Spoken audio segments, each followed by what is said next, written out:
जब किसी रिलेशनशिप में बेहतर एक्सपीरियंस नहीं मिलता या बार बार नेगेटिविटी आती है तो और किसी वजह से वो रिलेशनशिप में दोनों अलग होते हैं, तो हम वो जो जगह खाली हुआ है अलग होने से, उस जगह को भरने के लिए किसी नए बंदे या बंदी की खोज करते हैं, क्योंकि हमें अकेले रहने की आदत नहीं होती।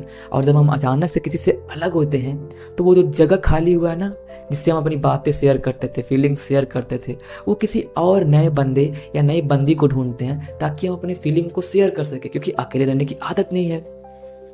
और हमें लगता है ऐसा करके हम खुश रह सकते हैं, ऐसा करके हम जो पुराने बंदे या बंदी को हम भूल सकते हैं और हम खुश रह सकते हैं।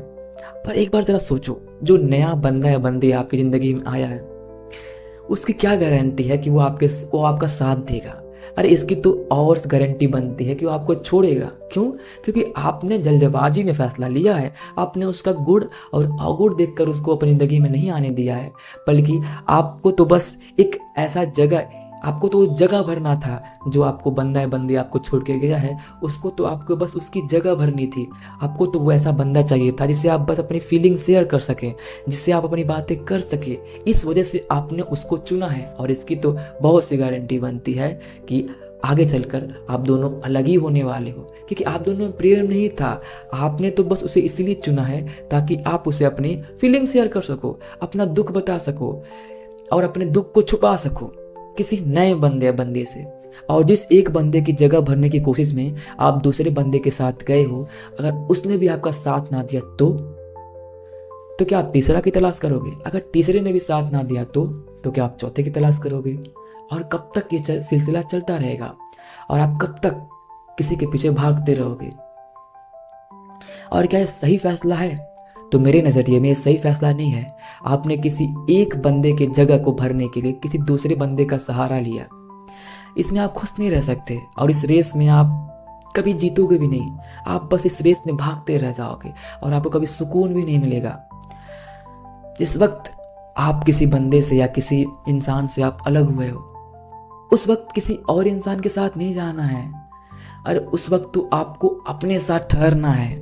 हाँ, दुख होगा, अब आपको समझ नहीं आएगा। क्यों? क्योंकि अभी आपको अकेले रहने की आदत नहीं है, और आप अचानक से किसी से अलग हुए हो, तो आपको ढेर सारी किसी से बातें करने का मन करेगा, अपनी फीलिंग शेयर करने का मन करेगा। पर इस वक्त अपने आप को कंट्रोल करना है, अपने आप को समझना है, अपने आप को देखना है, अपने मैं को देखना है कि मैं क्या हूँ। क्या सच में मुझे किसी और खुश रहने के लिए क्या किसी और इंसान की ज़रूरत है भी या नहीं?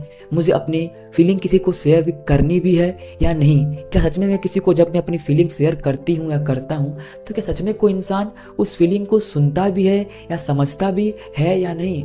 उस वक्त आपको अपने साथ रहना था, अपने आप को समझना था, अपने आप को और बेहतर बनाना था, किसी और के पीछे भागना नहीं था। क्योंकि अगर जब आप किसी और के पीछे भागना की स्टार्ट कर दोगे तो आप भागते ही रहोगे। जैसे ही आपको एक बंदा छोड़ेगा, आप दूसरे की तलाश में जाओगे।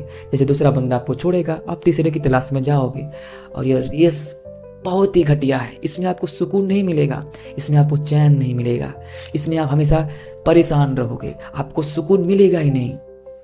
तो जब भी आप अचानक किसी से अलग हो, तो उस बंदे की जगह भरने के लिए किसी और बंदे या बंदी को नहीं लाना है। उस वक्त तो आपको खुद को समझना है, खुद को देखना है, खुद को महसूस करना है। जब आपको लगने लगे कि मैं अकेला अब खुश रह सकता हूँ, मैं अकेले में ही सब कुछ हूँ, तब आपको किसी और के साथ जाना है। नहीं तो अगर आप किसी को बस जगह भरने के लिए किसी नए बंदे को या बंदी को लाते हो आप, तो ना वो खुश रहेगी ना आप खुश रहोगे।